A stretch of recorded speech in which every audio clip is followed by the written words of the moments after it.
BJP ಮುಖಂಡರು ಮಾಜಿ ಸಚಿವರಾದ ಪ್ರಮೋದ್ ಮಧ್ವರಾಜ್ ನಮ್ಮ ಜೊತೆಗಿದ್ದಾರೆ. ಸರ್ ನಮಸ್ಕಾರ. ಲೋಕಸಭಾ ಚುನಾವಣೆ ಹತ್ತಿರ ಬರ್ತಾ ಇದೆ. ನೀವೇನಾದ್ರು ಈ ಸರಿ ಲೋಕಸಭಾ ಚುನಾವಣೆ ಸ್ಪರ್ಧೆ ಮಾಡ್ತೀರಾ ಸರ್?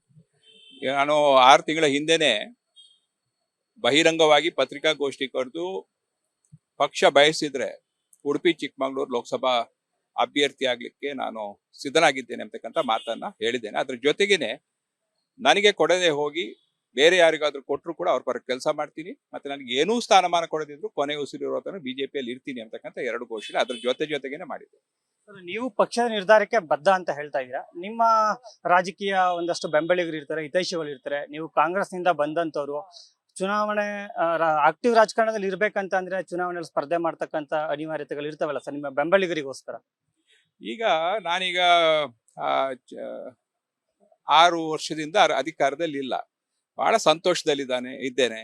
ನಮ್ಮ ಬೆಂಬಲಿಗರು ಸಂತೋಷದಲ್ಲಿದ್ದಾರೆ. ಅಧಿಕಾರವೇ ಬೇಕು ಅಂತ ಇಲ್ಲ, ನಮ್ಮ ವರ್ಚಸ್ಸಿದ್ರೆ, ನಮ್ಮ ಮಾತಿಗೆ ಬೆಲೆ ಇದ್ರೆ ಯಾವುದೇ ಅಧಿಕಾರಿ ಆಗ್ಲಿ ಎಲ್ಲೋ ಆಗ್ಲಿ ನಾವು ಕೆಲಸ ಮಾಡ್ಲಿಕ್ಕೆ ಸಾಧ್ಯ ಇದೆ. ಪಕ್ಷದ ನಿರ್ಧಾರಕ್ಕೆ ನೀವು ಬದ್ಧ ಅಂತ ಹೇಳ್ತಾ ಇದ್ದೀರಾ. ಆದ್ರೂ ನೀವು ಪ್ರಯತ್ನ ಮಾಡ್ತಾ ಇರ್ತಕ್ಕಂಥ ಪ್ರಯತ್ನಗಳು ನಡೀತಾ ಇದೆ ಸರ್ ಟಿಕೆಟ್ಗಾಗಿ ನಿಮ್ಮಿಂದ? ಹೌದು, ನಾನು ಮನೆಗಳಿಗೆ ಭೇಟಿ ಕೊಡ್ತಾ ಇದ್ದೀನಿ. ವಿಶೇಷವಾಗಿ ಚಿಕ್ಕಮಗಳೂರು ಜಿಲ್ಲೆಯಲ್ಲಿ ಬೂತ್ ಅಧ್ಯಕ್ಷರುಗಳು, ಶಕ್ತಿ ಕೇಂದ್ರ ಅಧ್ಯಕ್ಷರುಗಳು, ಮಹಾಶಕ್ತಿ ಕೇಂದ್ರ ಅಧ್ಯಕ್ಷರುಗಳು, ಮಂಡಲ ಅಧ್ಯಕ್ಷರು, ಪಕ್ಷದ ಲೀಡರ್ಗಳು, RSS ಲೀಡರ್ಸ್ ಎಲ್ಲರನ್ನ ಭೇಟಿ ಈಗ ಕಳೆದ 5 ತಿಂಗಳಿಂದ ಸುಮಾರು 3,500 ಲೀಡರ್ಸ್ ಅನ್ನು ಭೇಟಿ ಮಾಡಿದ್ದೀನಿ. ಮನೆಗೆ ಹೋಗಿ ಭೇಟಿ ಮಾಡಿ. ಸರ್, ಹಾಗೆ ಈ ಬಾರಿ ರಾಜ್ಯದಲ್ಲಿ ಕಾಂಗ್ರೆಸ್ ಇರ್ತಕ್ಕಂಥದ್ದು, ಹಾಗಾಗಿ ಹೆಚ್ಚು ಸ್ಥಾನ ಗೆಲ್ತೀವಿ ರಾಜ್ಯದಲ್ಲಿ ಅಂತ ಹೇಳ್ತಾ ಇದ್ದಾರೆ. ಉಡುಪಿ ಚಿಕ್ಕಮಗಳೂರು ಬಿಜೆಪಿಯ ಭದ್ರಕೋಟೆ. ಈ ಬಾರಿ ಕೂಡ ಅಲ್ಲಿ ಕೇಸರಿ ಪಡೆ ಗೆಲ್ಲುತ್ತಾ ಸರ್? ಯಾರೇ ಅಭ್ಯರ್ಥಿ ಆದ್ರೂ ಕೂಡ ನಾನಾಗ್ಬೇಕಂತಿಲ್ಲ. ಯಾರ ಅಭ್ಯರ್ಥಿ ಆದ್ರೂ 2 ಲಕ್ಷಕ್ಕಿಂತಲೂ ಹೆಚ್ಚಿನ ಅಂತರದಿಂದ ಭಾರತೀಯ ಜನತಾ ಪಕ್ಷ ಉಡುಪಿ ಚಿಕ್ಕಮಗಳೂರನ್ನ ಗೆದ್ದೇ ಗೆಲ್ಲುತ್ತೆ. ಅದರ ಬಗ್ಗೆ ಯಾರಿಗೂ ಸಂಶಯ ಬೇಡ. ಕಾಂಗ್ರೆಸ್ ಈ ಬಾರಿ ಕ್ಷೇತ್ರವನ್ನು ವಶಪಡಿಸ್ಕೊಳ್ಬೇಕು ಅಂತ ಸಾಕಷ್ಟು ಪ್ರಯಾಸ ಪಡ್ತಾ ಇದ್ದಾರೆ. ಒಂದ್ ವೇಳೆ ಏನಾದ್ರು ಪ್ರಮೋದ್ ಮಧ್ವರಾಜ್ ಅವ್ರನ್ನ ಮತ್ತೆ ಕಾಂಗ್ರೆಸ್ಗೆ ಕರೆದ್ರೆ ಹೋಗ್ತೀರಾ ಸರ್?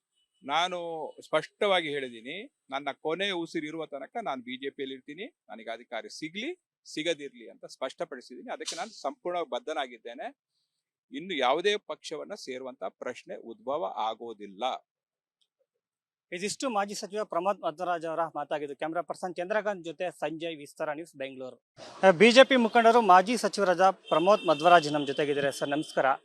ಲೋಕಸಭಾ ಚುನಾವಣೆ ಹತ್ತಿರ ಬರ್ತಾ ಇದೆ. ನೀವೇನಾದ್ರು ಈ ಸರಿ ಲೋಕಸಭಾ ಚುನಾವಣೆ ಸ್ಪರ್ಧೆ ಮಾಡ್ತೀರಾ ಸರ್? ನಾನು 6 ತಿಂಗಳ ಹಿಂದೆನೆ ಬಹಿರಂಗವಾಗಿ ಪತ್ರಿಕಾಗೋಷ್ಠಿ ಕರೆದು ಪಕ್ಷ ಬಯಸಿದ್ರೆ ಉಡುಪಿ ಚಿಕ್ಕಮಗಳೂರು ಲೋಕಸಭಾ ಅಭ್ಯರ್ಥಿ ಆಗ್ಲಿಕ್ಕೆ ನಾನು ಸಿದ್ಧನಾಗಿದ್ದೇನೆ ಅಂತಕ್ಕಂಥ ಮಾತನ್ನ ಹೇಳಿದ್ದೇನೆ. ಅದ್ರ ಜೊತೆಗೇನೆ ನನಗೆ ಕೊಡದೆ ಹೋಗಿ ಬೇರೆ ಯಾರಿಗಾದ್ರೂ ಕೊಟ್ಟರು ಕೂಡ ಅವ್ರ ಪರ ಕೆಲಸ ಮಾಡ್ತೀನಿ, ಮತ್ತೆ ನನಗೆ ಏನೂ ಸ್ಥಾನಮಾನ ಕೊಡದಿದ್ರು ಕೊನೆ ಉಸಿರಿರೋ ತನಕ ಬಿಜೆಪಿಯಲ್ಲಿ ಇರ್ತೀನಿ ಅಂತಕ್ಕಂಥ 2 ಘೋಷಣೆ ಅದ್ರ ಜೊತೆಗೇನೆ ಮಾಡಿದೆ.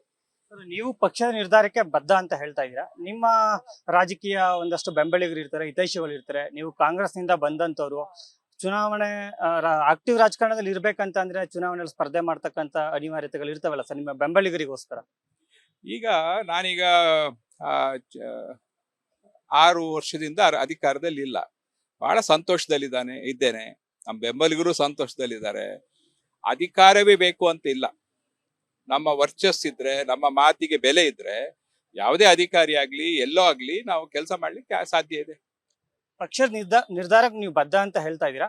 ಆದ್ರೂ ನೀವು ಪ್ರಯತ್ನ ಮಾಡ್ತಾ ಇರ್ತಕ್ಕಂಥ ಪ್ರಯತ್ನಗಳು ನಡೀತಾ ಇದೆ ಸರ್ ಟಿಕೆಟ್ಗಾಗಿ ನಿಮ್ಮಿಂದ? ಹೌದು, ನಾನು ಮನೆಗಳಿಗೆ ಭೇಟಿ ಕೊಡ್ತಾ ಇದ್ದೀನಿ. ವಿಶೇಷವಾಗಿ ಚಿಕ್ಕಮಗಳೂರು ಜಿಲ್ಲೆಯಲ್ಲಿ ಬೂತ್ ಅಧ್ಯಕ್ಷರುಗಳು, ಶಕ್ತಿ ಕೇಂದ್ರ ಅಧ್ಯಕ್ಷರುಗಳು, ಮಹಾಶಕ್ತಿ ಕೇಂದ್ರ ಅಧ್ಯಕ್ಷರುಗಳು, ಮಂಡಲ ಅಧ್ಯಕ್ಷರು, ಪಕ್ಷದ ಲೀಡರ್ಗಳು, RSS ಲೀಡರ್ಸ್ ಎಲ್ಲರನ್ನ ಭೇಟಿ ಈಗ ಕಳೆದ 5 ತಿಂಗಳಿಂದ ಸುಮಾರು 3,500 ಲೀಡರ್ಸ್ ಅನ್ನು ಭೇಟಿ ಮಾಡಿದ್ದೀನಿ. ಮನೆಗೆ ಹೋಗಿ ಭೇಟಿ ಮಾಡಿ. ಸರ್, ಹಾಗೆ ಈ ಬಾರಿ ರಾಜ್ಯದಲ್ಲಿ ಕಾಂಗ್ರೆಸ್ ಇರ್ತಕ್ಕಂಥದ್ದು, ಹಾಗಾಗಿ ಹೆಚ್ಚು ಸ್ಥಾನ ಗೆಲ್ತೀವಿ ರಾಜ್ಯದಲ್ಲಿ ಅಂತ ಹೇಳ್ತಾ ಇದ್ದಾರೆ. ಉಡುಪಿ ಚಿಕ್ಕಮಗಳೂರು ಬಿಜೆಪಿಯ ಭದ್ರಕೋಟೆ. ಈ ಬಾರಿ ಕೂಡ ಅಲ್ಲಿ ಕೇಸರಿ ಪಡೆ ಗೆಲ್ಲುತ್ತಾ ಸರ್? ಯಾರೇ ಅಭ್ಯರ್ಥಿ ಆದ್ರೂ ಕೂಡ ನಾನಾಗ್ಬೇಕಂತಿಲ್ಲ. ಯಾರ ಅಭ್ಯರ್ಥಿ ಆದ್ರೂ 2 ಲಕ್ಷಕ್ಕಿಂತಲೂ ಹೆಚ್ಚಿನ ಅಂತರದಿಂದ ಭಾರತೀಯ ಜನತಾ ಪಕ್ಷ ಉಡುಪಿ ಚಿಕ್ಕಮಗಳೂರನ್ನ ಗೆದ್ದೇ ಗೆಲ್ಲುತ್ತೆ. ಅದರ ಬಗ್ಗೆ ಯಾರಿಗೂ ಸಂಶಯ ಬೇಡ. ಕಾಂಗ್ರೆಸ್ ಈ ಬಾರಿ ಕ್ಷೇತ್ರವನ್ನು ವಶಪಡಿಸ್ಕೊಳ್ಬೇಕು ಅಂತ ಸಾಕಷ್ಟು ಪ್ರಯಾಸ ಪಡ್ತಾ ಇದ್ದಾರೆ. ಒಂದ್ ವೇಳೆ ಏನಾದ್ರು ಪ್ರಮೋದ್ ಮಧ್ವರಾಜ್ ಅವ್ರನ್ನ ಮತ್ತೆ ಕಾಂಗ್ರೆಸ್ಗೆ ಕರೆದ್ರೆ ಹೋಗ್ತೀರಾ ಸರ್? ನಾನು ಸ್ಪಷ್ಟವಾಗಿ ಹೇಳಿದ್ದೀನಿ, ನನ್ನ ಕೊನೆ ಉಸಿರಿರುವ ತನಕ ನಾನು ಬಿಜೆಪಿಯಲ್ಲಿ ಇರ್ತೀನಿ. ನನಗೆ ಅಧಿಕಾರ ಸಿಗ್ಲಿ ಸಿಗದಿರ್ಲಿ ಅಂತ ಸ್ಪಷ್ಟಪಡಿಸಿದ್ದೀನಿ. ಅದಕ್ಕೆ ನಾನು ಸಂಪೂರ್ಣ ಬದ್ಧನಾಗಿದ್ದೇನೆ.